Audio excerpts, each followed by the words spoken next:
Friday beats the house.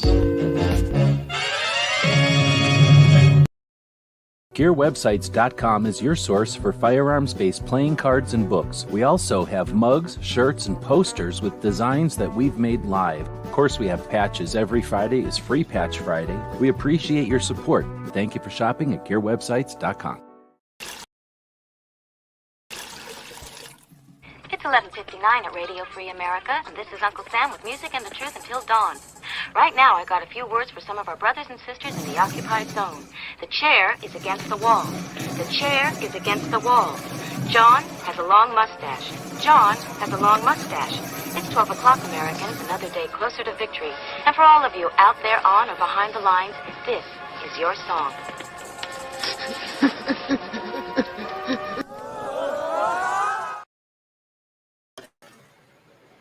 Hola, good evening, and welcome to our Daily Gun Show. Come to you live every weeknight at midnight Eastern, and we talk about guns for an hour.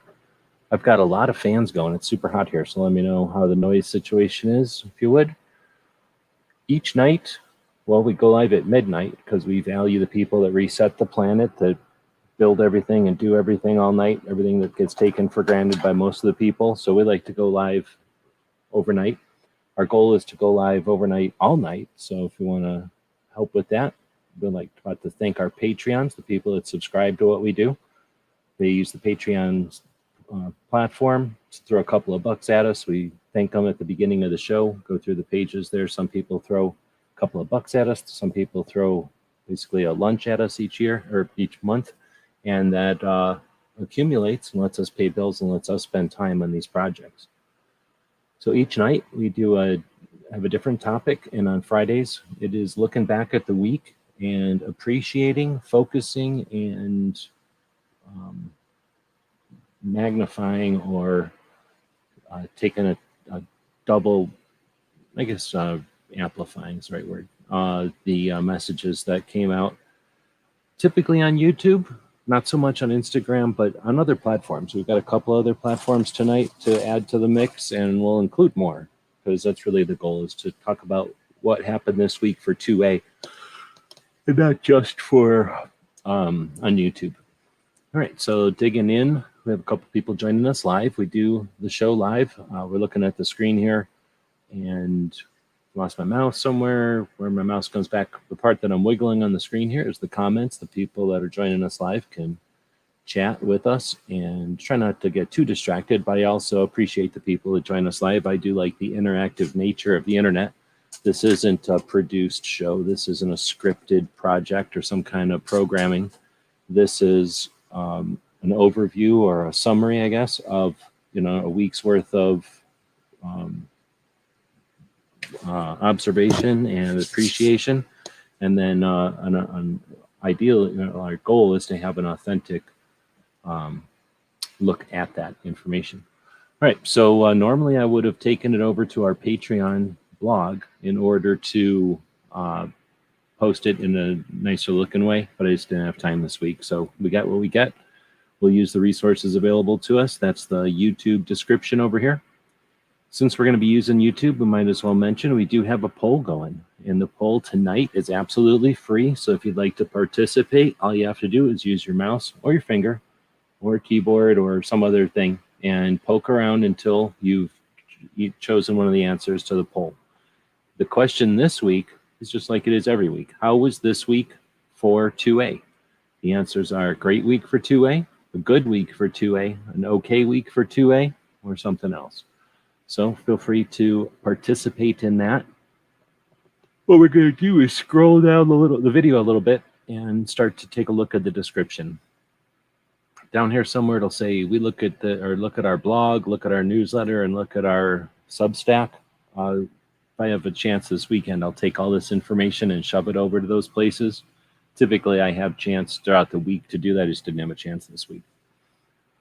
But normally this is one of 4 ways that we distribute this information out there. Again, the goal is to give them amplify their messages, amplify their voices and their reach, and then also to appreciate the stuff that's the most valid out there that we found or that we came across. If you ever find anything that's worth checking out, feel free to link to us on whatever platform. I don't go out and find all this stuff always. A lot of people send me links to this stuff. So let me catch the good stuff. Right, this is episode 1375. We do a show every single day. The numbers go up pretty quick. So 1375. We've been doing this show since the beginning of 2016, every single weeknight. We've taken one day off. If you do the math, we've taken one day off in all that time. Let's see. So on Fridays, we look back at the week. And I just wanted to start it off with, because this week I knew was going to be a weird one, seeing as no one was going to pay attention to the new rules other than to complain. We win when we educate those who hate us over misunderstanding. So there's people that hate us because they hate Trump, or they hate us because they had something bad happen to them. They hate us because they knew somebody they don't like that likes guns. They hate us because of some association, some misunderstanding, and they think that we fetishize violence, or that we think about property or something more than the violence that happens. I mean, they have misunderstandings about our lives. And there's education is one of the ways to solve that. And we win when that happens, because then those people just leave us alone. If they want to be angry and mean and upset, they can go do that about something else, right? Something that matters. They're only pointed at us because somebody pointed at us. They didn't wake up or get born with a hatred of guns. We discovered guns and learned to like them. They haven't discovered guns, and something has given them the inclination to hate them. So we can challenge that. We can fight on that front. We win when we reach those who need help in times of stress. So the numbers that are used against us include suicide. And you can ignore suicide because it's uncomfortable. You can ignore it because you don't like it, or you can ignore it for whatever reason because it's a free country. Or you can actually figure out a way to fight for Second Amendment, and that would be to have more effective conversations with people in real life, and to be more competent when people come at you with some sort of weird, regurgitated challenge that they got from some boilerplate, some kind of anti-gun messaging. They're going to throw it at you. When you can deliberately challenge their idea and not just the attack they bring at you, we make progress. We challenge them to go back to their source and say, this is what they said, now what do I say? And they don't have that. They're not used to that. They're used to being satisfied with attacking the gun owner and then walking away satisfied. We can change that dynamic. So we win when we reach those who are in time, or I guess I got off tangent.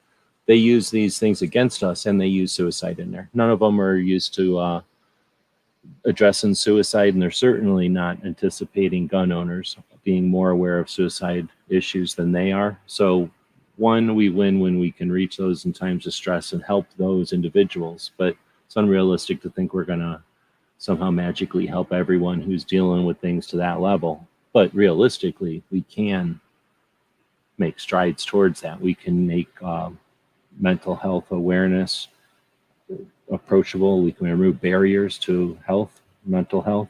Same way that there's barriers to, if you got some kind of a burn at the range, or some sort of an injury at the range, someone would help you facilitate aid. We can do the same with mental health. Lots of ways to do that. You don't have to do it. You can just support people that are doing it. There's lots of veterans that have infrastructure. There's lots of police that have infrastructure. There's lots of victims that have infrastructures. There's lots of, I don't know what you call, like, is it a victim of an accident? Like, accident, people that have gotten into accidents and deal with the trauma. There's resources out there. We don't have to create everything. We just have to understand what's out there that's on our side. And we win when we reach those in times of stress, right? Next, we win when we teach the foundational importance of individual freedom, which is represented with firearms ownership. They are using the concept that gun owners fetishize the object. They think that guns are, period. They don't have any idea the scope or the facets or the depth of guns as machines, as historic, as family treasures, any of those things. Just as efficient implements, as tidy tools. They don't have any concept of that. They think that guns are like a giant freaking dildo that sometimes you stick it in things and sometimes you just sit there using it to bother people with it. That's how they use some of their property, and that's how they assume other people are using their properties. So we win when we're able to teach, not change their mind, but make them aware of the foundational importance. So the root factor that guns are, that they symbolize individual freedom. The gun itself is just the machine in your hand, but the right that we have as individuals to have those tools, and the fact that there's more of those tools, those guns, than there are cars in this country, and that there are no real issues with it, that there's less issues with firearms than there are with cars as far as people interfering with each other. And the fact that we're able to have cars also. We are a inherently individual free place, and they use firearms as some sort of a weird mind game for these people that can't separate the freedom and confidence they have when they drive a car, maybe because anti-gun people don't drive. Is it possible that they don't understand what it's like to have the responsibility, obligation, and freedom of a vehicle? If they have to look for a bus or an Uber every time they want to go somewhere, then they got no idea what individual freedom is at that level. Now, if they do have a car, it should be pretty easy to show them how the firearm itself is not the piece here. It's the right to own the firearm and the idea that be at peace with others who own that property. That's what they got to get over. So we win when we're able to teach that foundational importance of the representation, not just the gun itself. Right now, we're still, after a month's worth of paying attention to this stuff and years worth of being in the scene, every effort out there is to define our rights, or to somehow elaborate our rights. I got back and I didn't want to see the microphone wire all twisted, so I wanted to untwist it real quick. So we win when we're able to express that to the folks who are against us, not to change their mind, but so that we can effectively stop the persecution of gun owners, the marginalization of gun owners. They are able to suggest that gun owners are violent or willing to accept violence because they will not allow any kind of narrative to take place to educate those in the middle of the road. And we can eliminate that in a matter of weeks. When we know that viral information can go around the planet and become common knowledge in a matter of moments. It wasn't always engineered, otherwise we'd have advertising that hit that. But we know that it can happen. Then there can be efforts created and fostered to give us the best chance of creating something like that.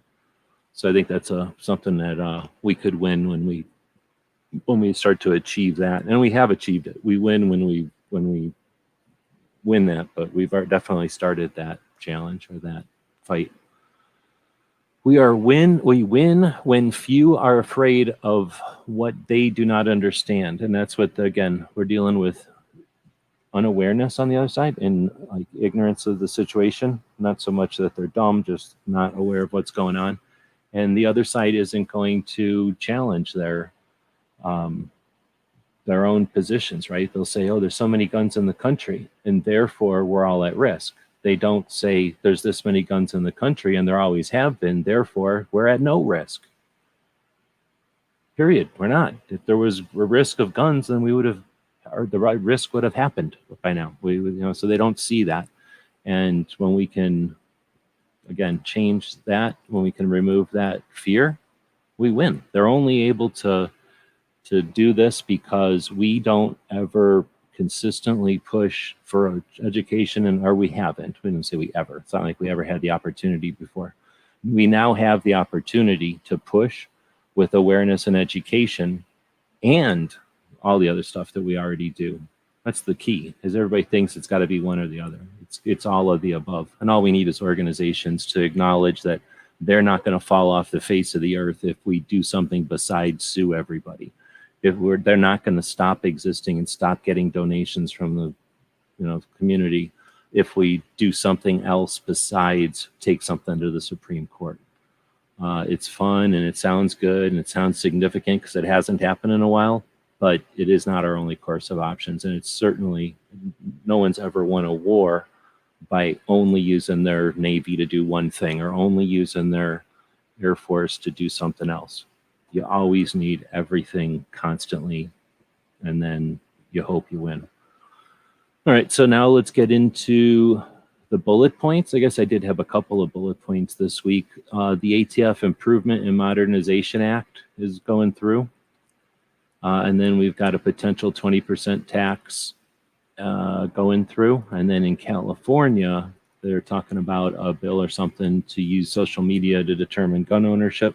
There's probably some other things. I set the bullet points up earlier in the week and I didn't pay attention to them going on, but tough week. It's very difficult to pay attention to stuff when, what we could have been doing this week was a lot of different things. So I didn't pay a lot of attention this week to the ones that were complaining about. I don't know, there's a couple of things that everybody was complaining about this week, which were of no significance and no use. Oh, all the raids and stuff. I guess we didn't learn anything in 2018 when bump stocks were given away by the Republican president and they were confiscated and turned in, that kind of stuff. So people that weren't paying attention in bump stock era, 2018 and 19, are now experiencing that. And instead of everybody else saying, hey, don't just get mad at this, let's get mad at everything and change this, we're all just sitting around and I don't know what we're doing. We're not doing anything as a group, though. Let's see. We are accomplishing all these things. Here is what we accomplished this week. So I don't mean to sound pessimistic. These are points that we win. These are strategies, and these are tactics, and these are directions for the fight. And we do have people in every one of these directions. And we win. Well, we win as they accomplish, and we win as we understand that supporting them is more critical than some of the other things that we've been paying attention to or supporting. And that redistributes resources and then time, and then boom, we win. So it's pretty easy to win. So let's take a look at some of that. Normally I would have the stuff over on the blog, and this is where I would say the blog is better because this is going to look really shitty because it's not fancy, because the blog is nicer looking. I just didn't have any time to do the blog this week. And then the newsletter goes out to email people. So the 400 people are going to go, the hell's my email? And they're not going to get one because unless I send one out this weekend, I'm too busy. And then we post our weekly 2A wrap-up on SubStack. We'll be talking about SubStack in here a little bit today. It's a place to put words that isn't on your own website, so I don't love it, but it does distribute and give you some stat data, and it's on a shared platform that I'm experimenting with a little bit. So check that out. I've been posting some supplements to the interviews. As I take notes on the interviews, I'll post them over on Substack. And then, because you can put more interesting stuff there than you can in the description of the YouTube video. And then some other columns and things that I've been writing, I've been putting over on the Substack. All right, so first up, pretty much everything that we'll be taking a look at here is in order of how 2A it is or how important it was for this week. That doesn't mean the stuff that's on the lower end of the list wasn't important, because it's on the list, but it is something's got to be first, right? And that's usually going to be Locked and Loaded or Brooke Cheney. So I'm putting Brooke first because it was her first. Well, I guess because she's on vacation or she moved to England or something. She posted her first suicide prevention Saturday, which was back in 2018. And it was pretty interesting. So she's been doing the Suicide Prevention Saturday, a short resource every Saturday to offer tips and tricks and ideas to keep suicide awareness and prevention in people's conversations, and give people tools for their toolboxes. Like I mentioned before, having the ability to have more effective conversations, being able to address real issues, And then, of course, having the ability to offer help and assistance for people in stress is always a nice skill set to have. You know, it's pretty easy. Just know the couple of numbers or know how to find the numbers, and then be willing to keep your ears up. Then we have a second project from Brooke, which is her instructor interview series. And this week, for some reason, she did it like 1 a.m. or something, but it was an interview with Tatiana Whitlock, who's pretty awesome, up in Maine. And she's a female instructor who's, well, she's done quite a few things in the industry and community, jumping in as a shooter, and then like an interested shooter, and then getting involved in the community of shooting, which is something a lot of the new shooters don't do. But she kind of got into hunting and competitive shooting and CCW and training and advocacy and the industry. She's, you know, she does things with manufacturers and stuff as industry. So really a pro. And again, thinking of what we had, you know, we gun owners who've been around for a minute, what was available as we were growing up or experiencing guns in the past, and what exists now, and what gun owners who are either deciding as adults to be gun owners today, or gun owners who are, you know, coming into it, hopefully as kids who are figuring it all out and deciding what they want to do with their lives, and including guns in that plan. They're having, they have the opportunity to have chicks like Tatiana Whitlock and Brooke Cheney to look up to and have as role models. So if anybody's not optimistic, it's because you're not paying attention to the Wonder Women that are out there just kicking ass all over the place. So that was a great interview. It's kind of an origin story, and they're friends. So they've talked, you know, they're talking like a bunch of old friends about a bunch of different things, actually. And then at the end, there's a spoiler alert. There's a little extra talk at the end there that might be interesting for some people. Let's see. Then we have Locked and Loaded, who did a good show this week again. And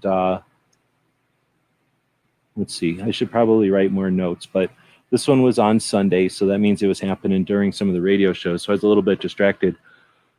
And while they do talk a lot about the video game stuff, they did talk quite a bit about the news and the guns, and their show is getting more and more viewers because of the video game stuff. So as far as being a crossover, let's just say there's been lots of talk from channels who said it would be a good idea, and they've tried to do crossover with guns and Second Amendment stuff. No, I mean, I guess I shouldn't say that. Games and Second Amendment. Plenty of people have done guns and games, which is pointless and useless.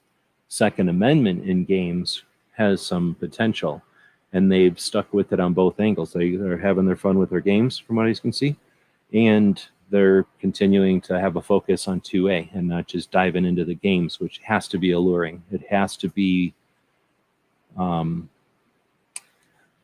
is alluring, is that the word? Like, it's got to be a better, I know it's more money, and it's probably more fun, way more people. And if you haven't grown a channel, it's been a little while since I've grown a channel, but ask Bob, he knows what it's like to rocket to stardom. It's, you know what they say about fame and stuff. There's people don't understand the allure, yeah, that's the word, the, how it's, it becomes an addiction for some people. And it's weird because if you're not aware that it's coming and you're not paying attention to it, it can hit you. And I wasn't sure how it's going to hit them, and you can see how it's they're taking it in stride, it seems like. So pretty cool. So it's fun to watch that channel grow, as well as watch the direction of the channel. Plus, I don't really watch the news, so half of what I get about the news is from that show on Sundays, and then a couple of the other radio shows on Sundays. We'll talk about those later on. They're 2A, but they're nowhere near as 2A as individuals getting it done for real. The radio shows are cool, but they're sponsored with an ambition, and they're at a different level, so I put them lower on the list. Then we got Guns for Hire. So that's a gun shop in New Jersey, and they recently had the new CCW permit application process get initiated. And one of the owners of Gun for Hire, Matt, got the first CCW permit in New Jersey. And he spent 14 minutes talking about the process. It was insane and convoluted. And I mean, I thought Massachusetts was bad CCW. New Jersey was like, oh yeah, watch this. So yeah, if you don't appreciate your CCW, I mean, I talked about it earlier this year. Our CCWs expire now and they don't call us first, or they used to call us or something. They would text us. I don't know. Somehow I knew when my CCW expired back in the old days. This last year, it didn't do that. So it expired. And then I went to renew it in the expiration window or whatever. And they were taking so long to renew it that my check expired while they had it. They had to send me back all that crap. I had to send it all back again. And that was too long to explain, right? I feel like I've been inconvenienced having to just explain all that. And it took me like 5 months or something to get a renewal. That's nothing like what they have to do in New Jersey. So, yeah, it's interesting to hear this stuff, but it's also frustrating to hear it. And the reason we want to get the reach out there isn't because these are people with grip angles or new optics to try to sell you, but instead they're going through what it is to participate in individual freedom in parts of the country that 4 years ago, everyone would have written off completely. There's no chance you're going to get a CCW permit in New Jersey. What are you, crazy? Go back 4 years and ask anybody in the chat what they thought about New Jersey CCW. So let's move on. Thanks to the people in New Jersey for continuing to fight, even when often you're neglected and left standing there by yourselves to do it and being told, move. Let's see. So Riding Shotgun with Charlie had a dude on called Alex Sansone, I think. So has anybody seen this guy? The Suited Shootist. I wouldn't have watched it because I don't wear suits, but I might change that. So as I'm older and I got less interest in giving a shit anymore, I've been listening to Riding Shotgun with Charlie, so I'm always going to listen to that. And this guy was, I forget where he's from, somewhere, and he shoots guns and stuff, but the main thing is he wears a suit, and he talked about that, and that's part of his channel and stuff. Really interesting conversation. Quite a few things that I hadn't heard before in that conversation, so I recommend listening to it, not just because it's a Riding Shotgun with Charlie, but because Riding Shotgun with Charlie's find interesting people to talk to and then let them talk. Charlie lets them talk. It turned into a really interesting conversation. So yeah, kind of neat. I'm thinking about, I mean, I'm not going to go buy a suit, but I'm going to start paying attention at the thrift shops. If I can find a suit jacket that'll fit me, I might buy one. Let's see. So then the next one is from Open Source Defense. So this is not YouTube. What? Yeah. So it's over on Substack, but it's from a place called OSD, or Open Source Defense. This is somebody that used to work with Crump over at Facebook. And then I think they left. I don't know, but they're running this blog about guns, and it's sort of a liberal thing, I guess, and they're kind of weird. This one is interesting because it talks about how the Bruin, which is bullshit. Why aren't we calling it the New York State Rifle and Pistol Association decision? Who the hell starts calling it the Bruin decision when we could call it the New York State Rifle and Pistol Association decision, which is what I'm going to call it. So this OSD thing is talking about how the New York State Rifle and Pistol decision, Supreme Court decision, makes it clear that Second Amendment issues need to be judged based on precedent and existing law or whatever. And how this article is about how the reaction to the current decision and the cases being kicked back or whatever are being met with even more convoluted and restrictive measures by the antis.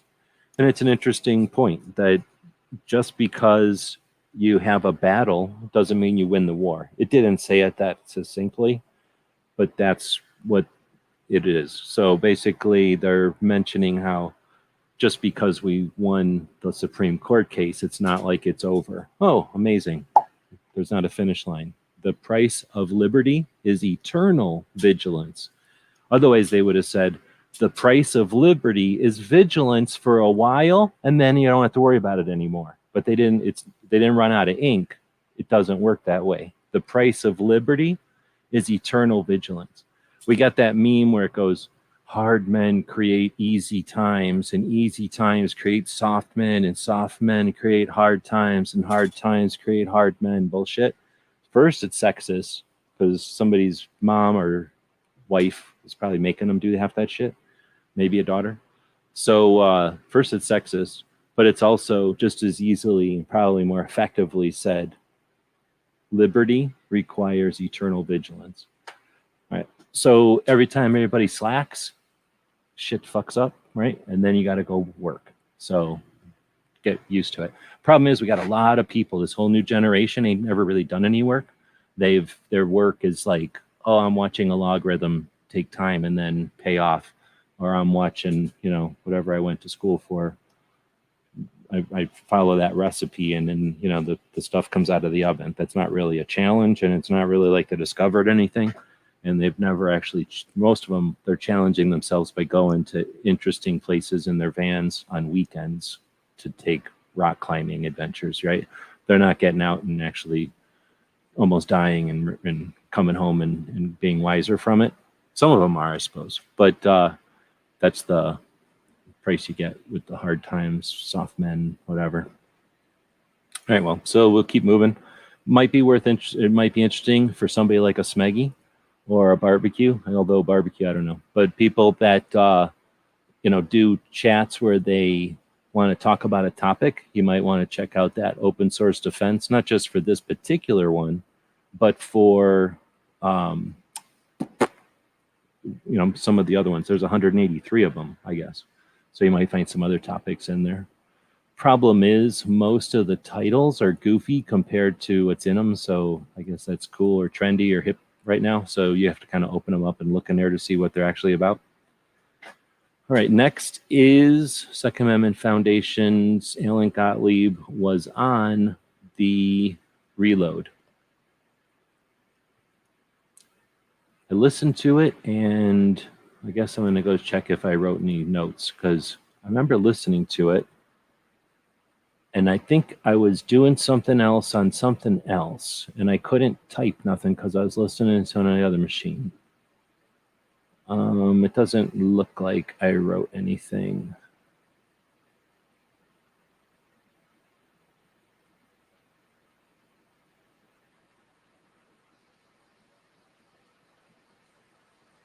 Yeah, I didn't write anything. So, it's an interview with Alan Gottlieb, and it's like a couple hours. It's worth looking at. What Reload will do is chop it up into pieces. So they'll take some topics or some sound bites or some, usually topics. If they've talked to somebody for 20 minutes and they talk about a couple of different things, they'll chop up the interview into those different topics and then post those as separate videos. So maybe check out a couple of them. Alan Gottlieb likes to sue people, and he talks about that at the Supreme Court level. Let's see. They're also bringing up all the old laws banning guns from Native Americans as precedent to support bans. Well, it's in New York for sure. And I didn't put that one in there, but I probably could as sort of an archive. There's not much to do about that other than to be offended by it and to have it in the inventory of things. But it's a tough one. I don't see too many potentials or too many realistic situations where you're going to be able to prove that to somebody. Like they're going to just hear that as a talking point, I think.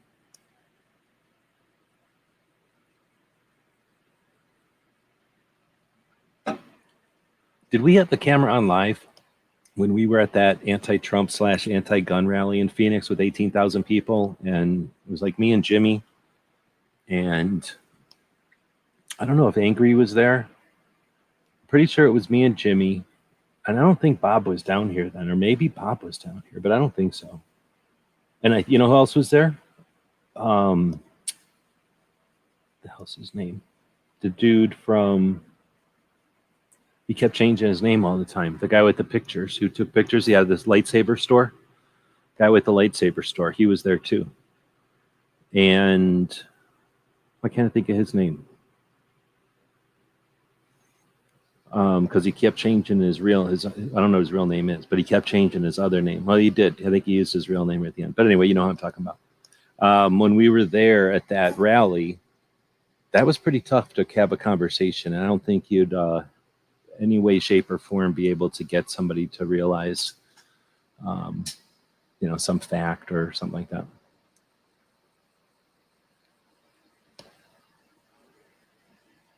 All right. Well, I wanted to take a second here.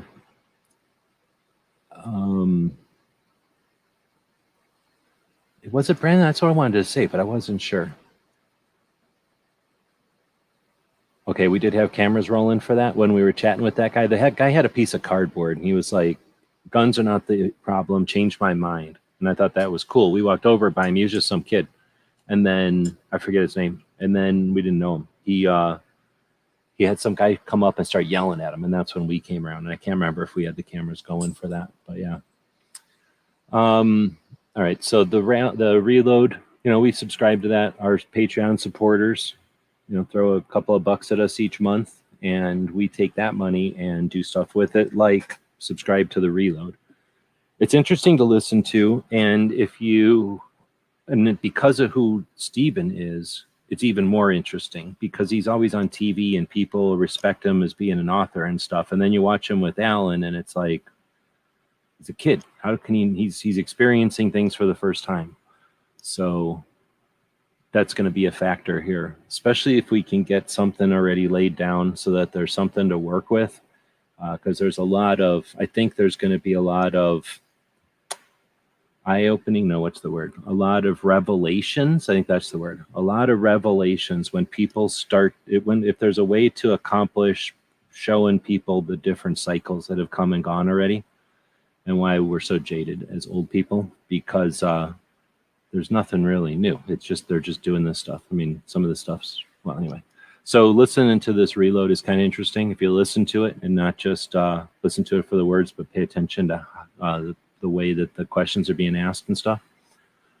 I almost didn't put it in the list, but it's got Alan Gottlieb in there, and it is worth listening to. Again, for somebody like a Smeggy, or I don't know, barbecues, he's got the schedule of shows now. So if somebody's got like an open show, maybe G23, for like that kind of thing, it might be worth giving people a suggestion to listen to one of these shows and then have a chat about some of those topics. All right, and then we get Professor Yamane, who last week did books 6, 7, 8, 9, and 10 of his top 10 books on guns in America. So his top 10 books on gun in America. Serious? I can't even spell his title right. So anyway, this video this week was about the top 5 guns. They're all lame except for 5 is the Glock book. So his 5th favorite book is the Glock book, and he liked it, I guess, because it's on his top 10 list. But the other books I've heard of them maybe, but I never read them. They sound super boring. He said the one that the Glock book is the only one written by writer. All the other ones are written by book nerds, so they're probably boring as shit and wrong. Let's see. So it was last week when I posted that thing about when he said something about his one book review. I went, that's it. That's the key right there. These people think that owning a gun is like, I don't know what they think it's like. They think it's like, maybe they don't think, I don't know what they think. They think it's like owning a lawnmower. Like you make a decision, you buy a lawnmower, you use it to mow the lawn, you put it in your garage, and now you're a lawnmower owner. You're not a decent American who rents an electric lawnmower service provided by the state to take care of your lawn, like a good citizen should shut up and do. But instead, you bought a noxious, gas-guzzling, non-renewable resource, just devouring gas machine to violently, dangerously attack your own grass. But it's your right? So that's how they think guns are. Like, you assholes just buy one gun just to be an asshole, even though it hurts the environment, and you just leave it out in the street half the time to be violent and dangerous, and you assholes. And that's, so I'm thinking, okay, after the one description of his book last week, now I get it. Now I see why I don't like these people who try to write books about gun owners. So wish I had time to write books about dickheads who write books about gun owners, because then we could just generalize a bunch of dipshit crap about book writers. Oh, book writers are pretentious assholes who like to write about shit they don't know about, but act like they're so freaking smart, right? Start off with that premise. So I don't know if any of these books are any different, but now I think I finally figured out something, that these people who are coming from the book nerds schools or whatever, they think that gun ownership can be quantified and put little numbers next to the characteristics, like if we're all a bunch of mice in some kind of lab. And then, they can just go, oh, that's that kind of gun owner. Oh, that's the other kind of gun owner. And then they just figure out our traits and then, genetically remove gun owning from the society or something, probably. I guess maybe that's not what they think, but I'm guessing it is what they think. All right, next is Barbecue, who's sometimes out here. He was out here a moment ago saying something about the 8th thumb. Appreciate that. Posting a series of videos for new gun people about what is an assault rifle this week. I was surprised that you didn't, if you're still listening, I was thinking you were going to dig into the magazine article and literally talk about the first time that it was used, because that article, the guy goes back and forth using about 7 or 8 different variations of the words to make it sound violent. And I really think he was, poking around trying to get something that rolled off the tongue, and then everybody must have picked assault weapon because it's stuck and they've used it since. And then that one Josh, what's his face, Sugarman, made a big deal about how, hey, it's a great word because it makes people, gives people emotional baggage because of the weapon and the assault part, and it's not a real thing, so there's no way to actually define it, and it sends gun owners off into a tizzy. So it's a perfect word if you want to just create problems. There's Barbecue. Oh, and there's Alan Anchor jumping in. Good evening. All right, next is the Liberal Gun Club. I can take or leave the Liberal Gun Club more often now. I'm leaving them. I still monitor their channel until they block me or whatever. This was garbage. I'm like, well, I'm going to listen to this because it was only 20 minutes long. So it's a 20-minute video, quote unquote, 20-minute presentation from the Surf Rider Association. Has anybody ever heard of the Surf Rider Association? Sounds cool. Like, oh man, there must be surfers and they're riding the surf, so they must be competent and full of skills or whatever. They probably really care about the environment. So 28 minutes worth of this like fancy situation going on here with the map, and then they got all kinds of stuff, and like turns out shotgun wads, they learned about shotgun wads. So turns out shotgun wads are the problem for the environment now.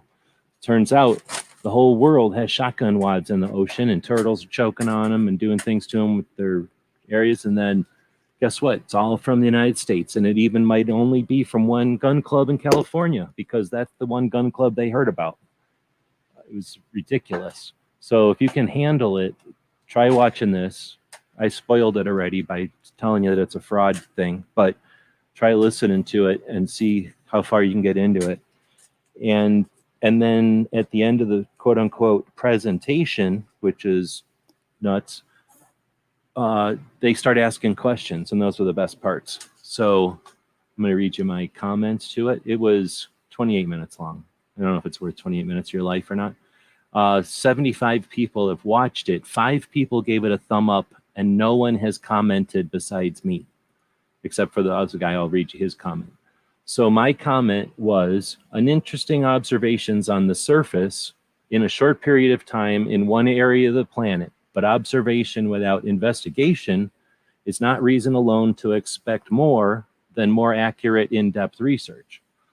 Since shotgun wads have been around since the 50s, which they have, with various heights of popularity and eras, with times with less or no awareness of environmental impacts of recreation, why was none of that addressed or researched? So in other words, this is 2022. Those wads have existed since 1950s.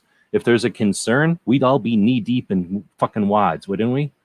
I mean, there was wads just everywhere. We'd all know about it. But no, they found like 13 wads on the beach. So now all of a sudden wads, the whole industry needs to change. Stop the environment. Shotgun wads happened. So then I go, too bad the presentation didn't have enough scope to prevent with historical data with the long-term of, too bad the presentation didn't have scope enough to present with historical data with the long-term effect of past situations compared to now. What if we have been doing amazing strides in reducing the number of these shotgun wads getting loose into the environment, and all they're finding are the 1% that remain? I should have put a question mark there. Additionally, one would wonder how many wads would be found in Central and South America, Africa, Asia, or Australia. So no mention at all of that. So in other words, do those countries shoot fucking shotguns or what? Because are we the only ones that shoot shotguns into the water? We're the only ones that shoot ducks. This was presented with the lack of any comparative or percentages of the wads among other garbage. How many pounds of plastic straws and plastic bags and foil pouches and makeup containers and disposable cosmetics packages and medical packaging did they ignore to find these intact shotgun wads? No mention as to the researching of their actual source rather than the locations of discovery. For example, if a place disposes 100% of their wads in an acceptable manner, then something like a car accident happens and the garbage truck spills out and the waste is exposed to the environment from that accident, that could affect this quote unquote data, but they didn't research it at all. They don't know. Was this funded and supported with the intent to attack more facets of gun ownership and recreational use of firearms, as well as an interest in dividing hunters from other types of gun owners? And then I put in here, if it quacks like a duck, get it? Because of shotguns. Thought that was pretty good. Then awareness is a great option and has historically been very effective in the hunting community. So in other words, instead of fucking accusing people right off the bat, hunters have always been aware of what's going on and they've reacted over and over and over throughout history to repel the attacks of the ignorant antis. This quick call to action to address the firearms industry seems short-sighted and reactionary, rather than thought out or researched. Nothing about the presentation or poor answers to the simple questions gives any indication we should have confidence in their solutions. Now at 13 minutes, somebody was in there, or no, at 13 minutes, did the mark, right, at the 13-minute mark, information on global findings of intact wads used to implicate the USA is responsible for the observable wads easily found on the surface. So in other words, they're talking about these wads found all over the globe. Again, like in suggesting that the United States has anything to do with the wads that are showing up in Africa. Well, they didn't go to Africa. So, you know, Australia or whatever, come on. So then at 23 minutes, a person comes in and asks the question, what about the biodegradable wads that shotgun ranges have been requiring for the past like 15 years or something? And then she goes, oh, I didn't know about those. I'll have to look into those then. That's what she said. And then she goes, she was trying to reach out to anti-gun virtue signal. Well, she didn't say it like this, but she's reaching out to Dick's Sporting Goods, which we all know is anti-gun and virtue signals by being anti-gun a lot in public. And then she goes, but I couldn't find the contact information for Dick's Sporting Goods. So that's fucked. That's wrong. Like, that's not true. I mean, unless she's inept, she's able to go to their website and look at contact us, right? Like, come on. So I think it turned out to, I think the whole thing was a massive ad for Dick's Sporting Goods, because it was this whole like, oh, how many gun owners are bad? Guess what? Hunters are bad too. It's not just the M16s or whatever. It's the hunting guns. Look at, just by practicing for their hunting and then by killing birds, they're making the environment bad. And it's the whole world. They're affecting the whole world. It's worse than straws, right? Oh, but Dick's Sporting Goods is going to help us. If only we can get with Dick's Sporting Goods. Can you help us get with Dick's Sporting Goods? Is there any way that I could put out a call to action to have people help me get with Dick's Sporting Goods to save the environment and hate guns? Come on. It's freaking so freaking obvious. So I don't know if they got scammed, if this was guerrilla marketing, or if they really think that somehow, you know, everybody that comes along with some reason to hate guns or hunters or gun ownership or recreational shooting or anything that has anything to do with hunting, you know, if that should just be accepted because it's, you know, another opinion. You know, somebody comes up to poop in your salad. That's not another opinion. That's somebody pooping in your salad. So come on, hippies. Don't let people poop in your salad.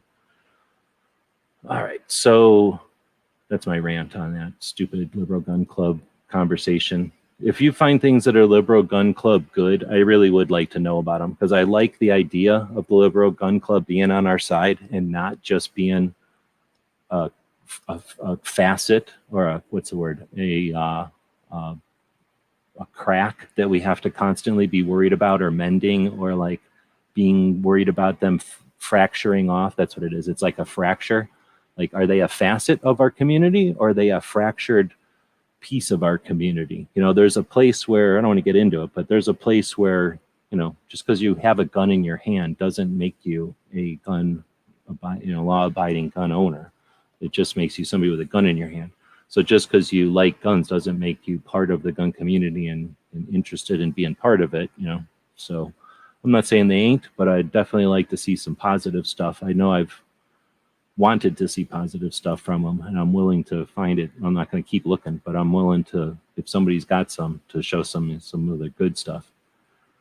Next we get Toby going to Nighthawk Factory, so I'm sure they're really happy to have me talking about that right after you ragging on Liberal Gun Club, but whatever. So Cape Gun Works, awesome gun shop, and the radio show in Massachusetts.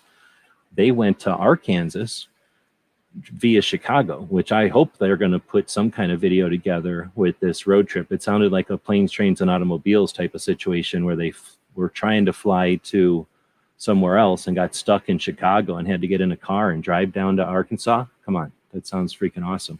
To go to a gun factory and then a 1911 custom gun factory where they have one gunsmith for each gun, and then hang out in one of the coolest unknown, little known gun museums out there.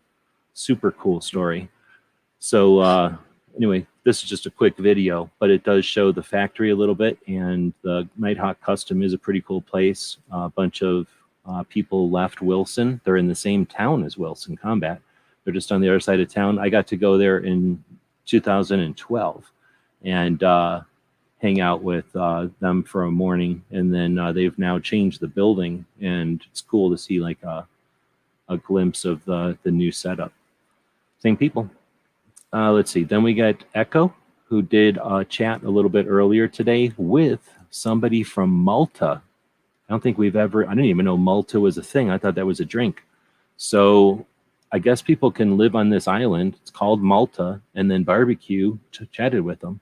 So I'm going to put the link out there because that person has 966 subs, and that's 34 away from being 1,000.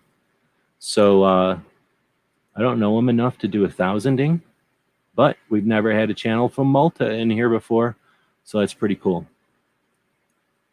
I didn't listen to it. I had to go do some stuff today, so I might go back and listen to that. I didn't get the chance to listen to it when I got back, but if anybody listened to that one, interested in the, I'm assuming it's worth going back and listening to it.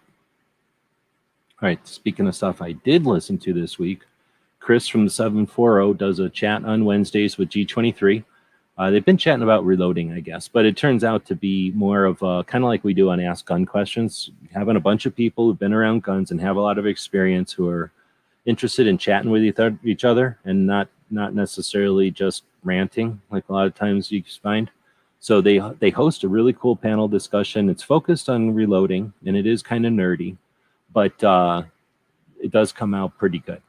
So definitely recommend checking out this one. I was listening to it as I was working on some stuff on Wednesday. I think I was getting the quiz together. I messed up the quiz that day and had to redo it while I was listening to their show. And it was a good one. They actually chatted about a whole bunch of stuff I wasn't familiar with so much when they were talking about the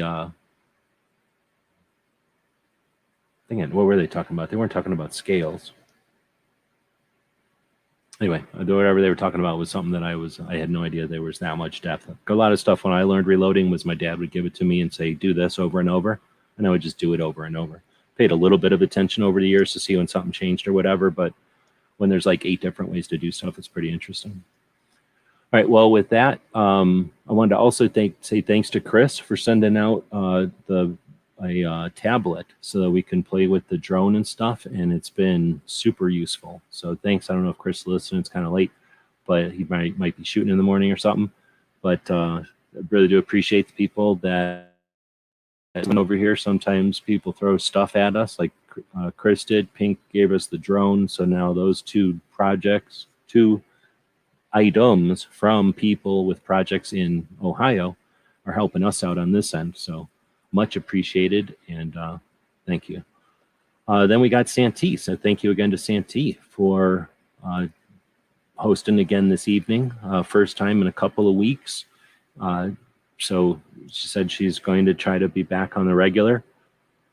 when you're not doing something for a living and you're not doing it for the fame, when you're doing something to, be part of the community, that becomes I don't know. It's been interesting to talk to Gizzard about it again, but it's not an obligation. I mentioned to some extent there's some obligation, but it's also something to look forward to. I know that, and it's cool because we need all different kinds of people, and one of the kind of people that we need is the person willing to open up a room, destroy their YouTube channel. You've got no history, you have no chance at all of having a good YouTube channel in the big picture if you run live conversations. None at all. It's going to mechanically or technically destroy your channel because of the long format videos and the lack of view time. It just will not help your video at all. So I appreciate people that intentionally run their channels into the ground so that we can do this. And you'll notice that no one at a large scale does it more than a couple of times before they realize they need to pull the live stuff off onto a sacrificial channel. And while that's, strategy and whatever, I think it's cool. And Santee brings a bunch of interesting people together and brings them together in a fun way. They're still learning about guns for the most part. They're mostly learning about community. So she's bringing people together online. And it's not just new gun owners. There's a lot of girls that brought new CCW girls online together. And that's neat, right? Like, it's good to see that girls are allowed to do stuff or whatever because of freedom and stuff and, empowering and all that. But Santee was just bringing together folks, like people. And these people are sometimes adults that got into guns, but sometimes they're not. They're just people that are finally figuring out that there's adults that are into guns now that hadn't been. So they got new people to chat with.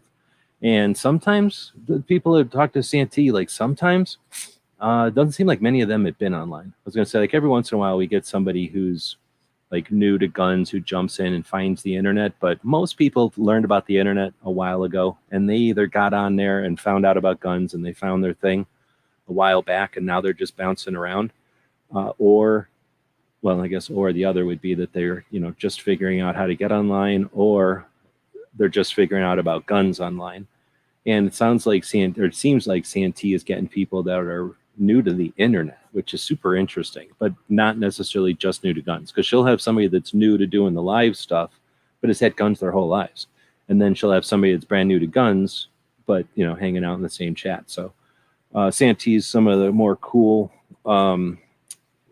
recent chats, I guess. It's been a while since we've seen completely new groups. There's groups with new people in it, established groups like Gizzard or G23 even, Chris to some extent. He's already a bunch of channels or shows in already. Those are communities that exist, and when new people come around, that's great. Santee is a good example of a bunch of channels that started off during the stress of the last couple of years, and she stuck around. A lot of people capitalized on it, moved on, didn't capitalize on it, quit. Santee, for whatever reason, stuck with it and is adding to the mix. So it's awesome. Let's see. So then we have AR Guns did an unboxing video. Honestly, I didn't even watch this one, but I like to. This whole thing is about reach. It's about valuing the people that are out there helping create the Second Amendment and chatting and having conversations. The echo chamber, the choir. That's how it happens. And there's lots of those out there, and there's very few that are valid and authentic. And AR Guns and Echo, Dead Horse back in the day, ran valid, authentic chats for people that were serious and, when necessary, able to act and get things done. I value that a lot, so I like to post these guys every once in a while just for the hell of it. I don't know anything about whatever he's talking about there. Some kind of Redding as a company, I guess. Instant Indicator, Type S bushings. Got no idea. Probably some kind of open the box video. Let's see, then Smeggy was talking about it, I think, that I was on Rapid Fire Radio 2 weeks ago. I forget now when. A couple of weeks on a Friday ago. And then I guess this afternoon they posted that segment of the show. I think it was 5 or 10 minutes or something, but it was super cool. They use a different system than I've ever used before. I've used something similar one time when I worked with some radio station stuff, but they use a really expensive, really elaborate back end. And it's just neat to be able to hang out backstage and see that all go down. And then we tried to record it, and it just wasn't working because of the stuff on my end and the way that it connects or whatever. So then we just ended up doing it live. So it was cool. I got to hang out kind of beforehand and chat a little bit, and then do the actual kind of sit behind the scenes live as the first chunk of the show happened, and I jumped out when my segment was over. So it was cool. I appreciate being on the show. Got to chat to a bunch of people in Massachusetts. I don't know if I've done that before, and like I said, get to see something on the other side. Let's see. So then we get the military channels, and for some reason I only put. I don't know why I didn't. I need to put Mic Drop in here also because it was pretty good. Mic Drop is the SEAL guy, the dog trainer and SEAL from Texas, who brings people into the studio to do the interviews typically. And this week he had a lady on who's a doctor, and this is her second visit, and they talked about nutrition and health and that kind of thing quite a bit, but some other stuff as well. It was a pretty decent conversation, but it was definitely like a part two to their first conversation, which was a while ago. You know, I'm yawning a bunch, so I'm going to drink a bunch of coffee here and give everybody a taste of what we're about to do. Wait, not that. About what we're about to do tomorrow with Clover and Tony. AskGunQuestions.com is a website that we built back in 2007. And since then, for the last 15 years, people have been able to ask questions of simple to advanced nature, and we attempt to answer them in different ways over the years. Join us now as we start a new series to answer gun questions. So join us at noon my time, which is like 3 p.m. Eastern now. And you can ask the gun questions. What the fuck? Get this shit off my screen. Hold on. Don't recommend that fucking channel. What the fuck? So that will be tomorrow at noon my time, 3 p.m. Eastern. Let's see. So we got the team house. Last week, this was last week's episode, but it's definitely worth putting up here before again. So this dude was it was, I guess, the the rear gunner for the AC-130s from Vietnam all the way up to recently. And there wasn't a lot of those, so he's done a lot of stuff. And the AC-130 is a C-130 cargo ship that was retrofitted ad hoc, like on the fly, not with any kind of engineering, but more like just people that decided to do something and see if it works. And then it was engineered. The AC-130 is the Puff the Magic Dragon, the big, fat, slow, prop-driven cargo ship that you don't even jump out of because it's so slow and lame. But when you put a bunch of ordnance into it and just whale down hell from above, they become pretty ominous and pretty useful for a lot of stuff. And they've had crazy history, and you don't hear a lot about them because the Air Force hates them. And as far as airplanes go, they're not what they don't dig them. You know, they like smoother, cooler things usually. So they kept trying to get rid of it, and then they just couldn't. It was just too cool. So really interesting conversation with the guy who was a rear gunner in the AC-130 since Vietnam. Super cool conversation. This week, they had Marine Sniper and long-range Recon, long-range Scout. So basically, he went into the Marines. This guy went into the Marines before 9/11 and was Force Recon. So reconnaissance, go out and look, and then the Marines, so killed things when you're out looking. And then got out of the military. 9/11 happens, decides to go back.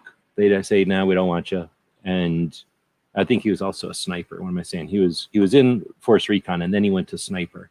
And then he got out. Then 9/11 decides to go back. They say no. He goes and becomes a contractor for a while. Then a friend of his goes into Army and says, they'll let you come in with me. He says, all right. They go back. He goes back to Afghanistan in the Army as a long-range scout, which is effectively scouts of the Army or individuals that go out and look, and then reconnaissance. And then normally they don't get in fights, but I think in Afghanistan, sometimes they just went out and got in fights. It's a strategy, kind of like they did in Vietnam. So anyway, really interesting conversations. And then about halfway through, this was tonight, this was happening this evening. About halfway through, they stop and start talking about cybersecurity. And then it gets crazy cool too. These guys all just got back from DEF CON. And so it got crazy tech interesting. So recommend both of these highly. Team House, every time I'm talking to more and more people, they're finding out about Team House. It's becoming the chat to listen to for sure. I mean, just some of the coolest stuff I've been able to listen to in a while. Definitely gets your mind off of 2A. So it is 2A to the extent that if anybody's got any kind of either unawareness or ambivalence or just not familiar with what's going on in the military and you've got any kind of curiosity, you know, you got to start somewhere. Or if you are planning to start and you don't have a place to start, you know, you need to start somewhere. Team House would be an interesting place. It's not necessarily always the edge of the sword.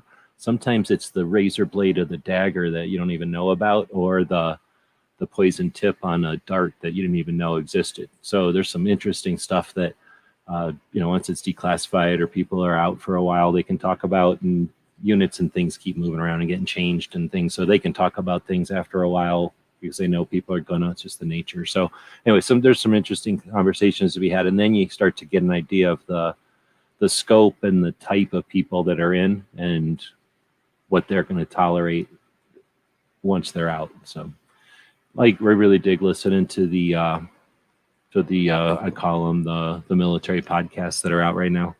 Waiting for Ed's Manifesto. The combat story will come out in the morning. Last week's combat story was also a good one. It was, I didn't put it in here, but I think, or at least I listened to the one last week of yet another female in the shit. Let's see. So got to find the right channel to go to. That's GunTube. That's YouTube. Go over here to combat stories. For some reason, I think he might have taken a week off. I know he got a stumble there where he had planned to do one week and then something happened to the guest. I watch them on the other machine, so they don't always, there it is. They don't show up on the top of my list over here.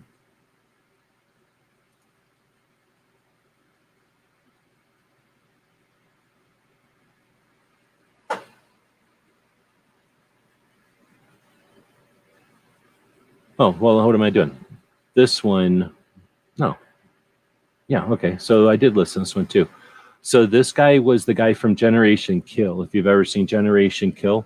Another Marine, this guy was MARSOC though. So this guy was, I think when MARSOC first went together, and then also a sniper, so similar. But then this conversation was a guy that was in quite a bit earlier.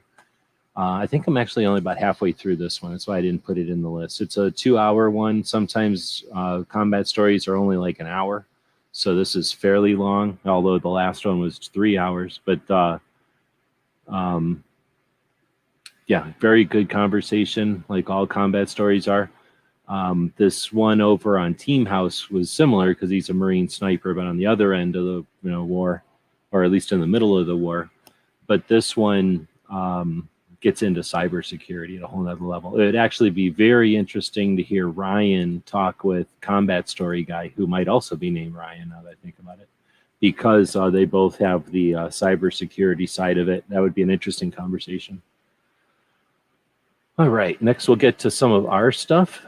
What did I not put the radio shows in here? I guess I didn't put the radio shows in here. I got busy and I was doing this all during Gizzard Show. So there was 3 radio shows I listened to on Sundays and Locked and Loaded. So Eye on the Target Radio comes up, and that happens at the same time as Come and Talk It. Both of those were good shows this week. I did get a chance to chat with Michael Cargill from Come and Talk It. He owns a gun shop in Austin, Texas, and we're doing a series, another series on Thursdays, hopefully, which I might change because it's turning out that Thursdays might not be a good day for gun shops. I kind of figured Thursdays would be a good day, but what do I know? So but I am working out now a schedule to have Michael Cargill on to talk about his shop, the origin story of the store, and the why they're there and how they do it. Of course, he does the radio show called Come and Talk It. He's also suing the government right now for bump stocks. So it's cool. So I've also been talking to Sporting Systems up in Washington State, arranging a time for them to come on, and then 3 or 4 other shops I've got in mind, kind of trying to do them. It's tough, I gotta get used to scheduling interviews that aren't, I don't like to schedule things like a month out. So trying to get a nice juggle or pace to start to bring people in. So anyway, Come and Talk It is one of the radio shows that happens. Eye on the Target Radio, they talked a lot about AMCON, which is coming up, and gun rights policy. And then after those 2 shows are over is Gun Owners Radio out of California. That show is on at the same time as Locked and Loaded, when they were having a pretty good show this week. But Gun Owners Radio had Cheryl Todd on for a while, so that was fun to listen to. Cheryl Todd's a friend and an awesome Second Amendment advocate from here in Arizona. This was just a few days before something happened that we'll talk about here towards the end. So it was cool. And Gun Owners Radio, what they do is do their show live on the radio, and they stream the show on YouTube while they're live on the radio, while they're recording. And that's the same as Come and Talk It and Eye on the Target Radio. All of them record their radio shows on Sunday night, and they're streaming their YouTube as they're recording. So they're going live and recording to the radio and doing YouTube. Some other shows go live and then record. So some shows do it in different cadence. So as Gun Owners Radio is live, they had Cheryl Todd on, so that was pretty cool. And then they chopped that show up and repost it. So you can go grab the chunk with Cheryl Todd, and I must not have included it here, but I will when I get it all edited up here after the show. And then that's the 3 radio shows. So there's always Wednesdays is Rapid Fire Radio from Cape Gun Works in Massachusetts. Definitely recommend listening to that one. It's probably the funnest live radio show that you can be part of and listen to. Then you've got Eye on the Target and Come and Talk It, which are both on at the same time on Sundays. And then as they end, Gun Owners Radio out of Southern California starts up. So you get a good 5 hours worth of radio station radio on Sundays. And if that's not enough, the 2 hours before that, I usually do the Instagram chat where we go back and look at everything that was 2A on Instagram, which is a little bit different than the stuff that's on YouTube. YouTube is a bunch of YouTubers talking to each other and preaching to the choir. Instagram is a bunch of angry people having fits about stuff usually. All right. Now I got the hiccups. This week we did some stuff, and that's where we put towards the end of the list here so we can remind you about some of the stuff that we did in case you didn't check it out. On Monday, we had Edgar from Guns for Everyone. That's a free CCW organization. So they offer free CCW classes in the state of Colorado. And since 2010, they've had over 100,000 students. So they've helped enable over 100,000 concealed carry permits since 2010 in Colorado. In addition, Edgar's an advocate who's active. So he's done a bunch of different projects, some successes, some failures, and lots of them over the years, running for office, running a gun shop that had multiple locations, doing some other stuff that was adjacent to the industry, it sounds like. And then currently doing the CCW classes, having or creating an infrastructure for courses, or I should say instruction and competition to kind of offer a alternative to the NRA infrastructure.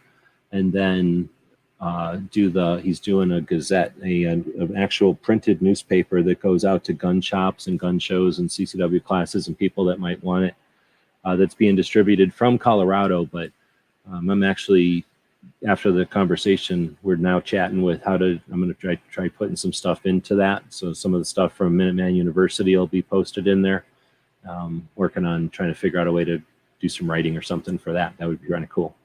I'm a big fan of gun shops, and that's just everything about that sounds cool. Having something that people can pick up that's completely focused on 2A, that challenges them a little bit, that's entertaining and interesting. It'd be cool to see something like that offer another layer of infrastructure around the literal community, right? Like not just like on the internet, which is one little tiny paint job on the surface of the community, but instead the actual community. Get out there and reach people with some real challenging insight and some knowledge that they're definitely not getting from the mainstream or the talk radio, talking heads type of stuff. So that was an interesting interview, which I try to keep these things to an hour, so it went to 90 minutes, but I try to keep them short, and I'm going to invite everybody I interview in the month on for the last weekend of the last Monday of the month to come back and chat together.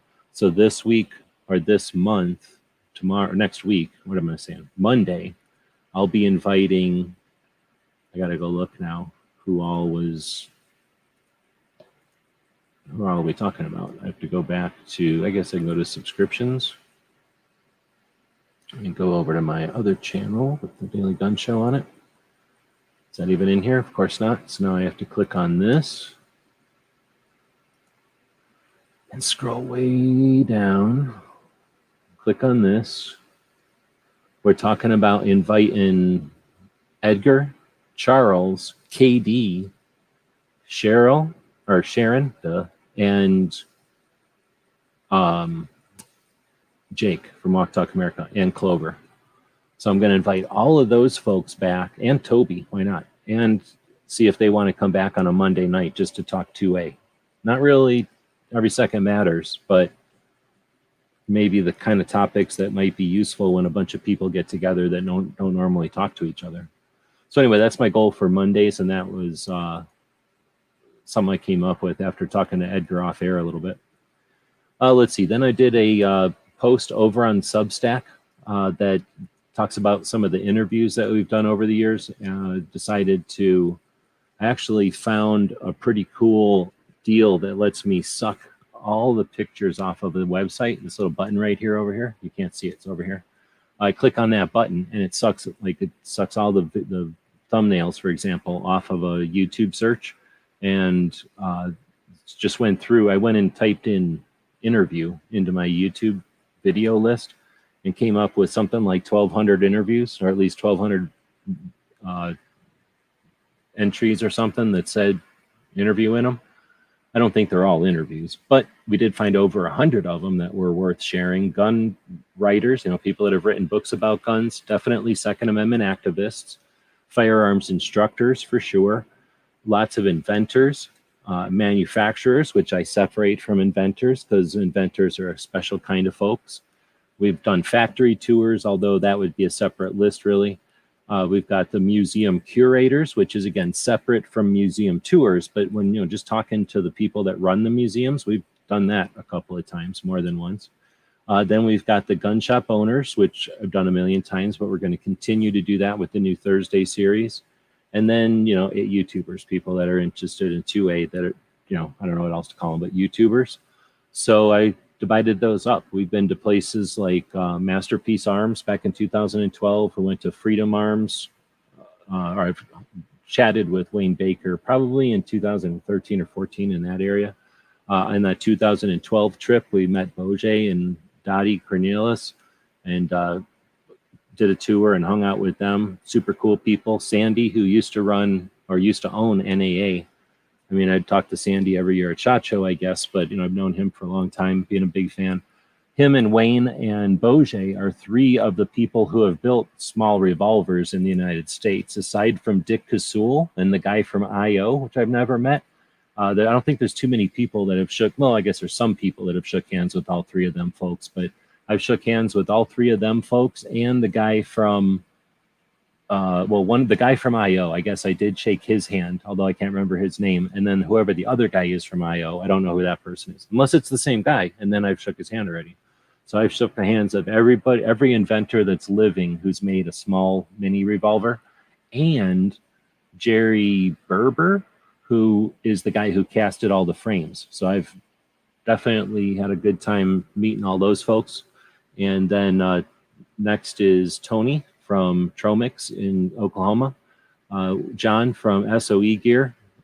We got Mark from Krebs in Illinois, Mike Friend from Firing Line in Oklahoma. These are all, well, except for John, but Krebs and Tony and Mark, well, and Mike and Ted are all AK builders I knew back in the day, or, you know, became friends with back in the day from the club. And then we got activists, right? So Cheryl Todd, we talked about her, Sharon. Got Charles Heller, Toby, I'm considering him an activist. Ken Blanchard, I've had a couple of interviews with Ken over the years. Jeff Knox comes on and chats with us occasionally. Edgar now from Guns for Everyone. I've met Edgar before, shook his hand and said hey to him a couple of times, but he didn't know who I was. I like that. Tony, of course, Tony Simon. I met you, Huda, a couple of times, and we did an interview one time. And then Willis Lee. I got introduced to him and then did one interview with him. And then Austin from Gunstreamer back in the day. I consider him an activist.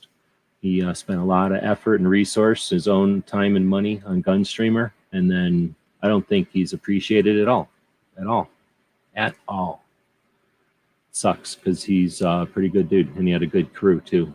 Really good potential there, really good potential. And if we would have had a better community, a more organized and more active like mechanism of a community, Gunstreamer could have freaking been a really big part of it. We got a lot of people at that time that were wanting their own piece of the pie. That's the only way to say it. Firearms instructors. I've been a fan of instructing and instructors for a long time. And I think after about my second CCW class, I was hooked. After going to a couple of actual classes, tactical response, Masad Ayub, the MDFI stuff back in the day, Steve Fisher, people that just knew what they were talking about and were able to instruct and offer instruction with expert level effectiveness is amazing. It's just super cool. And the topics are interesting. I mean, I'd go listen to most of these instructors tell you about Linux or something, like something boring. But like talking about firearms is even better. And just excellent. Been an absolute pleasure to be able to interview Masad Ayub over the years with Dan Southard. I have such awareness of Germany and Vietnam based off of conversations with Masad Ayub and Dan Southard. Can't even tell you. I really can't tell you, but it's super, super cool. One day we'll be able to write books about stuff. Richard Marcinko, same thing. Awesome opportunity to meet that guy. Chris Costa, Jaeger, awesome dude. Awesome human being. Steve Fisher, good dude. Mike Pannone, pretty cool guy. Met him a couple of times now. Well, met him once and then seen him a couple of times. Paul Gomez, Kyle Lamb, I didn't meet him, but one of the other guys did. Dennis Tueler's cool guy, did both of my Glock classes with Dennis Tueler. Let's do an interview with him back in the day when we were still super awkward and not doing it good. KD from No Other Choice and Train and Learn, and now the Greenwood Project, super cool dude. Ken Scott from Pervicatus Group. Suarez from out here in Arizona. Chris Chang, of course, from Top Shot. And Dustin Ellerman, also from Top Shot. I put Deb in here, even though I'm not a friend of Deb's. Then we got Second Amendment writers. We got Masad Ayub, again, because he's not just an instructor, he's also a writer and an activist and a person that should inspire. Hopefully he's inspiring. Carrie Mcwilliams, the blind shooter, got to meet him in Chicago at the Gun Rights Policy Conference and do a quick interview. Of course, Reverend Ken Blanchard, again, because he is a writer as well. Mike Deddy, a friend out here in Arizona, an FFL. Not only got to hang out with Mike a million times, hung out with him at the gun shop just in real life, you know, just talking guns or whatever. Been at the range with Mike before, been to SHOT Show with Mike hanging out. Had him on the show to talk about stuff. Just gone out and eat with him, hang out with him before. And then very few people, just me and Bob and Mike, that got to be on the movie 600 Miles. I was props. Bob brought stuff to look like we were doing a gun show for a gun show scene. We got paid to act like we were at a gun show.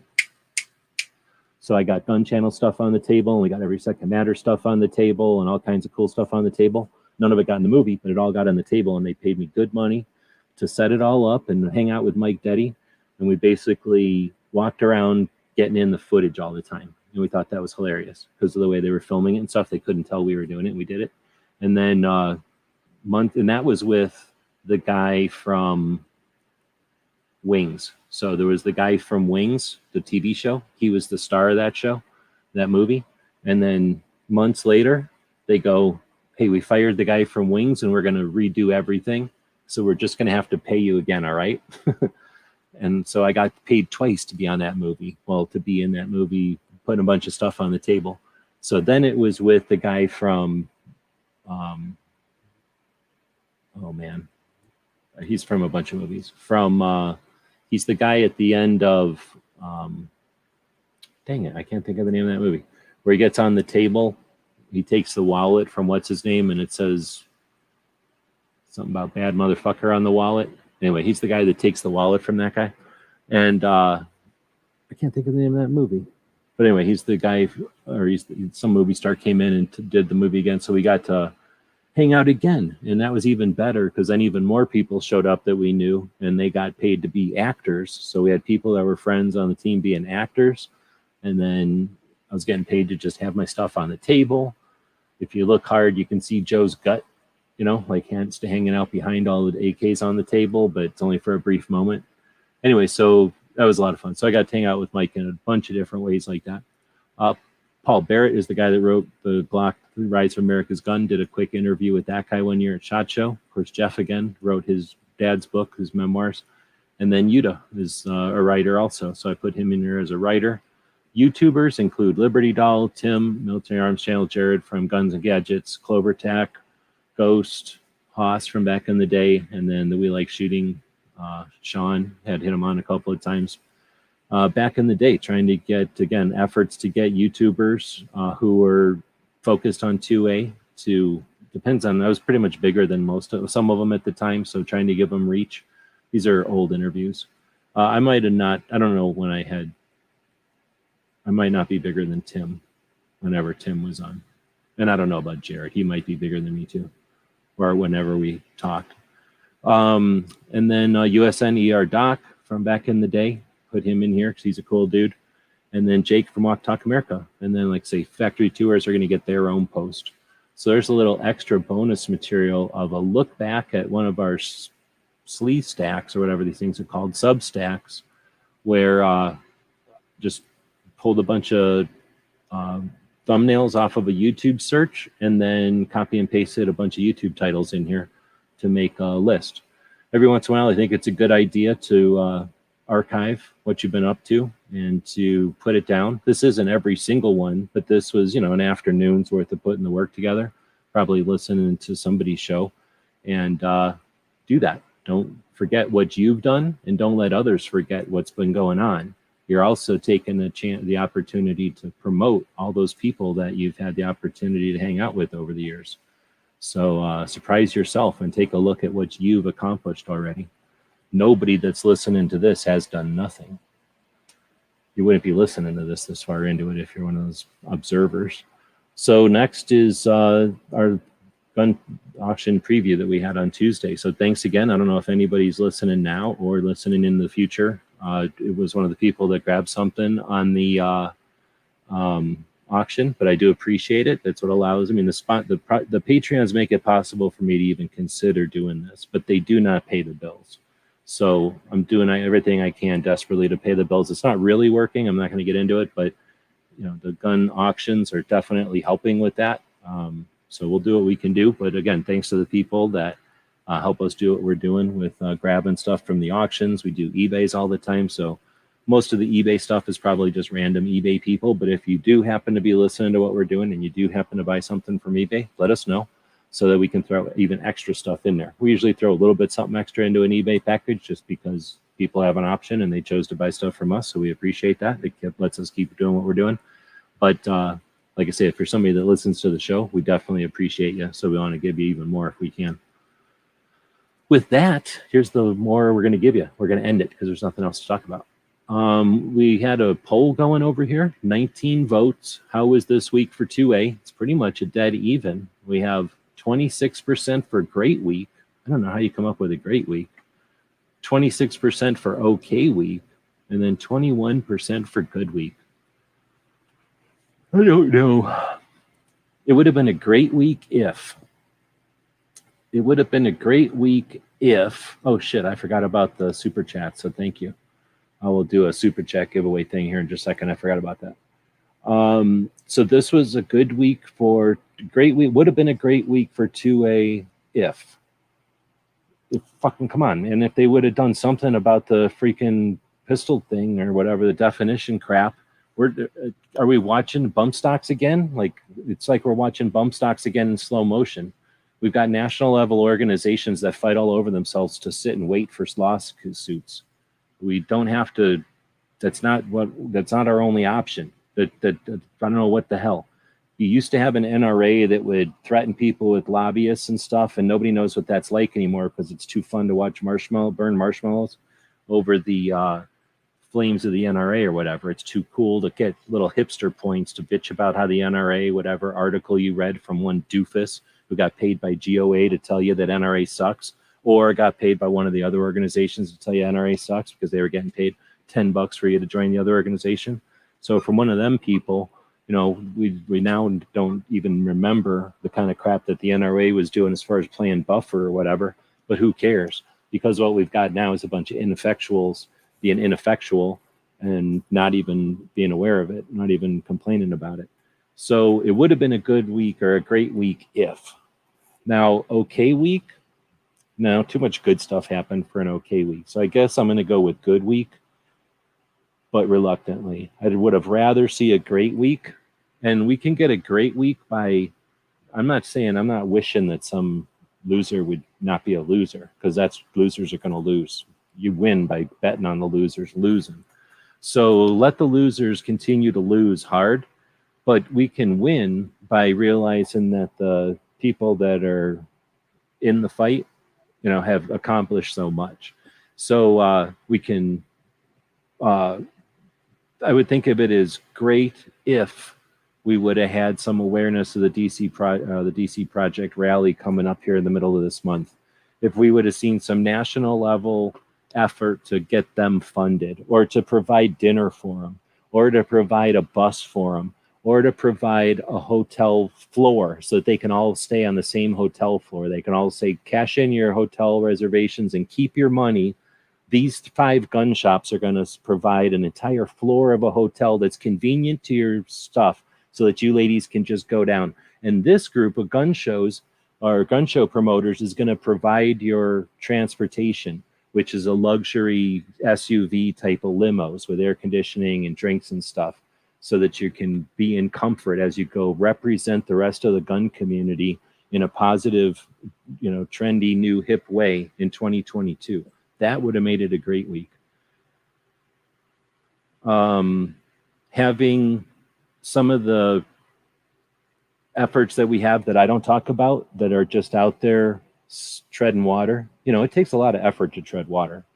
You have to get out there and you have to put effort into it. You have to have calories in you so that you can burn those calories, and a tremendous amount of splashing happens. And, you know, people can judge you on your swimsuit and how well you can tread with your feet or your hands. And maybe you can rest and float for a little while and play dead and then tread water again, but you haven't gone fucking anywhere. So it would have been a good week, it would have been a great week, I should say, if some of the people that have been treading water for the last however long figured out that they could just lay down and kick their feet and start moving in a fucking direction already. So that would have made it a great week.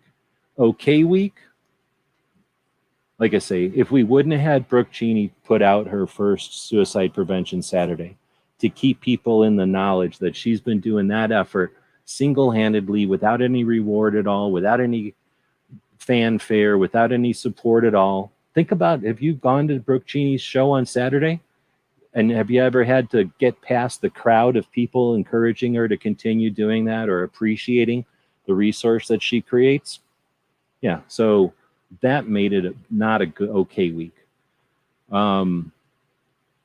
having all the other stuff that we mentioned this week, you know, having those people put out effort made it not an okay week. Having the liberal gun owners put out proudly what I think might have just been guerrilla marketing for Dick's anti-gun virtue signaling bullshit store, that brought it down from great week. But I think it's good week. I think we'll take it as good. And good means that you're still in the fight, and it means you got something to fight for. You got, you know, you're running a certain time on your mile. It means you got, you know, good food in you and exercise and rest, and you can take on that mile challenge next week or next month and run faster. You can carry more weight, right? You can put more effort into it. You can study a little bit more.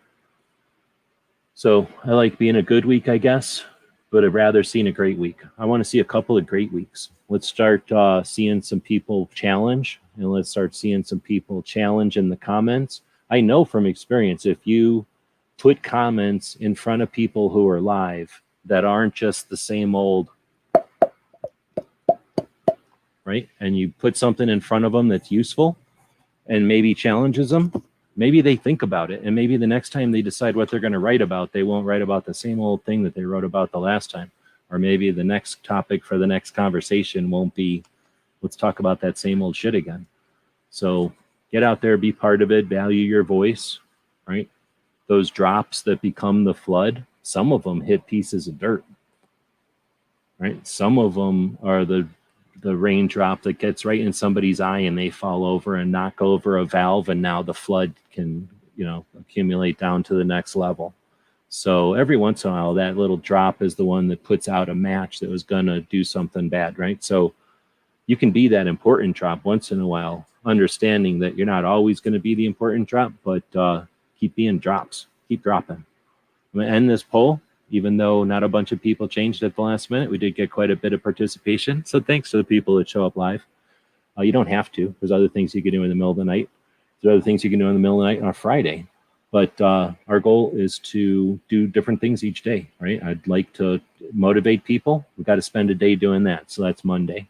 Got to talk about 2A, and you got to talk about every state. They didn't make 50 states in 52 weeks for no reason. That gives us an opportunity to talk about every state once a week.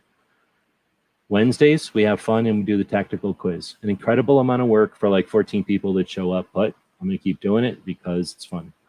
Then we got Thursdays where we talk about travel and training. And that gives us a chance to talk about what's coming up, what's happened, how we've evolved to what we got, and hopefully some appreciation for the bigger picture in the midst of all that. It also lets me appreciate the places I've been able to go on the tour and the people I've been able to meet in my experience with going to classes and stuff like that, and hopefully encourage others to be part of that kind of part as well. Then on Fridays, we do this where we attempt to encourage others by being aware of them, and then, well, that's it. Hopefully encourage others by being aware of them and honor and respect their efforts towards what we're trying to accomplish here. Plenty of people use the internet effectively and well, and they're using it to get real life stuff accomplished. So I appreciate the people that are paying attention to that. And again, the people that show up live here. And a couple of people throw money at us on the YouTube, and that's called a super chat. And I don't really elicit them or require you to do it, but I do appreciate it. So on Fridays, and whenever I remember to do it on Fridays, so I apologize if I've forgotten in the past, I'm going to go over to this window and open it up over here, and then grab the number of super chats this month. So on Friday nights like this, to say thank you to those people who literally opened up their wallets and thrown money at us on YouTube. We like to go to the list of those people, and I'm trying to talk and click on things at the same time, and it's super difficult for me. We're going to find the list of those people, and then we're going to randomly give one of them a Guns for Everyone patch. I mean, you all can say what you want. Feel free if you got something else in mind. But since we talked to Edgar this week, I think a Guns for Everyone patch. So let's go see. I'm going to head over to our monetization part, and I'll click over to the super chat part. And here you can see, oh wait, see all. Here you can see, I think, without showing you anybody's names. Yeah, there's every super chat for this month. 1, 2, 3, 4, 5, 6, 7, 8 super chats this month. So thank you for that. I think that's everybody's. There's one from Ron in here and barbecue, and those say 23. Isn't that today? No, shit. That's from the 26th. So I need to put 1, 2, 3 in there. So it'll be 1, 2, 3, 4, 5, 6, 7, 8, 9, 10, 11. See how that works? 9, or no, wait, it should be 9, 10, 11 to be accurate. Yep. So barbecue is 9. Garrett is 10, 11. 11. And we'll do random here. Number 2. Number 2. So I'm going from the bottom on this other one as soon as I can find it again.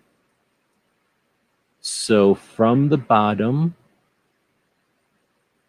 barbecue and Mark. So it's Mark again. Thank you very much. So I don't know if Mark is out here tonight.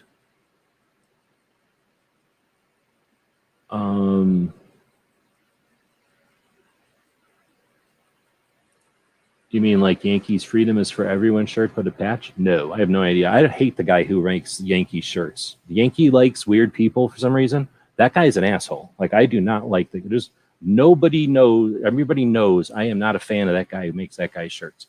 I don't have to like people. I do not like people that screw people around. I do not like people that screw me over for hundreds of dollars at all. Like, I do not like people that screw me around. So, and screw other people around, especially people that are trying to do freaking work, right? So, nah, nothing about, I don't ever pay attention to Yankee shirts. Not that it's a trigger, but I just don't. I want to make it ultra clear that I don't have anything to do with Yankee shirts. But no, what I'm talking about is the Guns for Everyone is the organization that Edgar started in 2010 to do free CCW classes in Colorado. So they call it Guns for Everyone because it's free CCW classes. And then the Guns for Everyone National is a more recent incarnation or version of it or add on to it that's going to offer some infrastructure for competition and for instruction at the national level to kind of offer an alternative to the NRA infrastructure. So instead of just complaining about the NRA being bad, they're attempting to put something in its, something to replace it. So I think oh, there's Mark, right on. Thanks for that, appreciate it. I don't know if Mark, if you're okay with that swap I did, the store sold you that carrot and I swapped it out. I hope that's okay. Dog's over there sneezing, so I'll give her some belly rub. I'll give her some belly rubs when she's done sneezing over there. But thanks you for that. And I don't know if you just seen, but you got the random super chat winning tonight. I got to write that down on a piece of paper. I was going to do the Guns for Everyone wrestler, if you don't already have that one. Or if you want a second one. I think that's the kind of one that I wouldn't mind having a couple of, actually, because I already have it in the van and on my other board in here. I keep a board in the house here, or patch panel, I guess, that I don't know who gave it to me, but I think all of Gun Channels gave it to me. I don't know who made it, though. Or if I do, I forgot. But a bunch of people, I think an NRA show, signed a patch panel and gave it to me. So I got everybody who I've met in real life, I've got on this one patch panel. And that's where I put that one. And then I have one in the van, too, because it's cool. Right on, yeah, Edgar. So this one is Mark. Oh, let's go with my pen. Wrong pen. I figured out how to use this pen that has a little stylus thing on it to draw on the tablet. So turns out that pen is empty. Okay, appreciate that. Thanks. And then, oh, Mark. Super. Right on. So again, thanks everybody for showing up live. I just want to take a second to write this down because whenever we do these giveaways, if I don't start writing them down, like the one for Dead Horse, which I forgot to write down, like I'll forget about it until I'm thinking about it like this. So I write these things down so that I don't forget, because we don't give stuff away every night because I'm not crazy, but I am crazy, and sometimes I'll put stuff out as a giveaway and I don't want to forget about them. So, but that in mind, if anybody is listening at this point and I've missed something that I'm supposed to be sending you, let me know, because I'm just an idiot and I miss stuff all the time. So if that happens, then it's not intentional. So let me know if I've missed something. And there are a couple of people like Patriot who I am intentionally holding on to his, because I eventually send him stuff and I figure he doesn't care if he doesn't get his thing right away. So anyhow, thanks everybody for showing up, and we'll flip back over to here. We're done with the poll. We'll be back tomorrow with Clover and Tony and asking gun questions. If you want to ask one, just head over to askgunquestions.com. And G23 is on tomorrow. Travis is on in the morning. You've got Combat Story, comes live in the morning, usually on Saturday mornings. You've got Great Start Shooting School doing suicide prevention Saturday in the evening. I heard somebody was doing a giveaway in Barbecue's old time slot. Did I mention G23 does his live show on Saturdays? And then does Rick still do a show? So a lot of these that I've mentioned can be are listed over on gunchannels.com, which is at this point predominantly a list of all the live Second Amendment focused gun chats that happen throughout the week. Right on. I think you owe me a white puppy. You can send her. I'll give you this white puppy. You're used to having all this much hair around. I'm living in the time where all this white stuff is in my mouth all the time. It's on everything, like my eyeballs. I go to eat something, there's white fur in it. You can look over here, there's white fur in it. I mean, this is the worst time of the year right now for this dog, because it's shedding off of her, like doesn't cost nothing. And it's super humid, so it's sticking everywhere. And it's not windy enough, so you can definitely have her. I'll take her back when she's decent again, when she's more good for company. Oh, Tara's saying if she goes home early enough, we'll be doing one tomorrow, if not Sunday. Don't know what I'm cooking yet. Right on. I've got a bunch of avocados that I bought the other day, and I don't have no bread or nothing, so I don't know what to do with them. I mean, I'm not above just chopping an avocado in half and eating off of it, but I just haven't done that. But I have to come up with something to eat these avocados soon. All right, with that, I'm definitely going to end it. If anybody's interested in an after chat, I don't know how much time I've got left before I pass out or whatever, but let me know. I could throw it over in the place where the thing is with the whatnot in the place. I don't know if Bob knows about that. We got to get Bob over there. I don't know if he's still awake, but does anybody know if Bob is over on the place yet? You know what I'm talking about? So with that, we'll end it again, and thanks for watching. GearWebsites.com is your source for firearms-based playing cards and books. We also have mugs, shirts, and posters with designs that we've made live. Of course, we have patches. Every Friday is Free Patch Friday. We appreciate your support. Thank you for shopping at GearWebsites.com.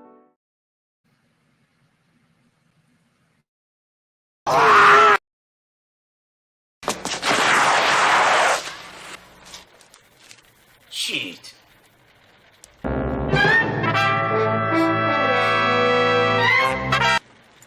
Ninja? Ninja! Ninja!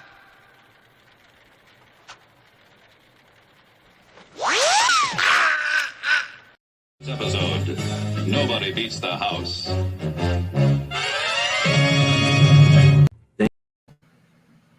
Thank you for supporting our projects. If you'd like to buy us a cup of coffee, check out our Patreon channel. The guys and gals at gunwebsites.com encourage you to take a CCW class every year, practice at least once a month, and carry every day. Thank you for watching gunwebsites.com. Do do do do do do do do.